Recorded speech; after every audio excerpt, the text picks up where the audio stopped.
நிறைவாழ்வு AG சபை வழங்கும் morning மன்னாவிற்கு உங்களை அன்போடு வரவேற்கிறோம்.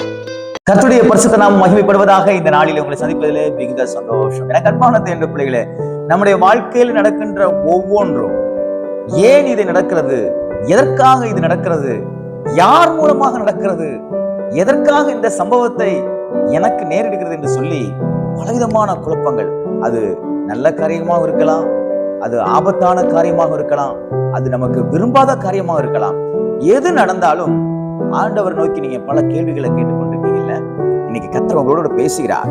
1 ராஜாக்களின் புஸ்தகம் 12வது அதிகாரம் 24வது வசனத்துடைய மையப்பகுதி இப்படியாக சொல்லுகிறது: என்னாலே இந்த காரியம் நடந்தது என்று கர்த்தர் உரைக்கிறார். எவ்வளவு அருமையான வார்த்தை பார்த்தீங்களா? என்னாலே இந்த காரியம் நடந்தது என்று கர்த்தர் உரைக்கிறார். நல்லா புரிஞ்சுக்கங்க.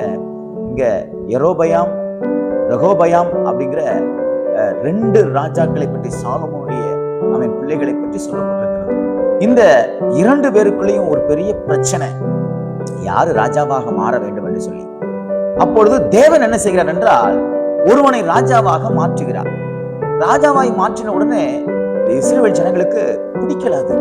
இதை நம்ம எதிர்த்து யுத்தம் பண்ணணும் அப்படின்னு சொல்லி அவங்க யுத்தத்துக்கு புறப்படும் பொழுதுதான் கர்த்தர் இந்த வார்த்தையை சொல்றாரு: எப்பா, இந்த காரியம் நீ நினைச்சதுனால நடக்கல, இந்த காரியத்தை நீ செய்யல, அவனை ராஜாவாக அபிஷேகம் பண்ணினது நீங்க செய்யல, இது உங்களுடைய கூட்டு மனுஷனுடைய ஒத்துகையோட நடக்கவில்லை, ஒத்துழைப்போடு நடக்கவில்லை, இது கர்த்தர் செய்தது.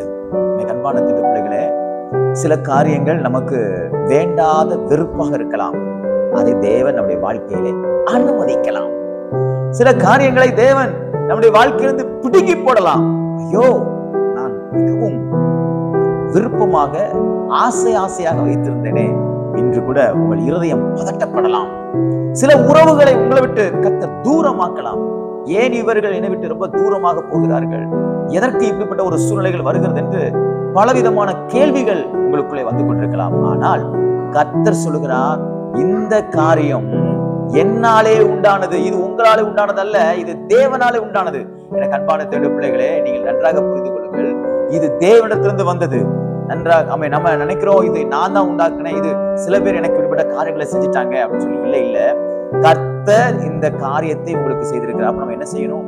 அமைதியாக அதை ஏற்றுக்கொண்டு சீர்படுத்த வேண்டியவைகளை சீர்படுத்தி, ஸ்திரப்படுத்த வேண்டியவைகளை ஸ்திரப்படுத்துவேனால் உங்களுடைய வாழ்க்கையை ஆசீர்வாதம். விசுவாசிக்கிறீங்களா? அதனால எதையும் குறித்து குழப்பப்படாதீங்க. தேவனுடைய சமூகத்தில் ஒப்புக்கொடுங்க. ஆண்டவரே, ஏன் இந்த காரியத்தை எனக்கு அனுமதிக்கிறீர் என்று கர்த்தர் அதை உங்களுக்கு தெளிவுபடுத்துவார். அதற்கு ஒப்புக்கொடுங்கள். உங்கள் வாழ்க்கை சிறப்பாகவும் மன அமைதியாகவும் சந்தோஷமும் மாறும். இந்த நாள் கர்த்தருடைய வார்த்தை கேட்டு கீழ்ப்படுகிற நாளாய், ஆசீர்வாதங்களை பெற்றுக்கொள்கிற நாளாக தேவன் மாற்றி கொடுப்பாராக. God bless you.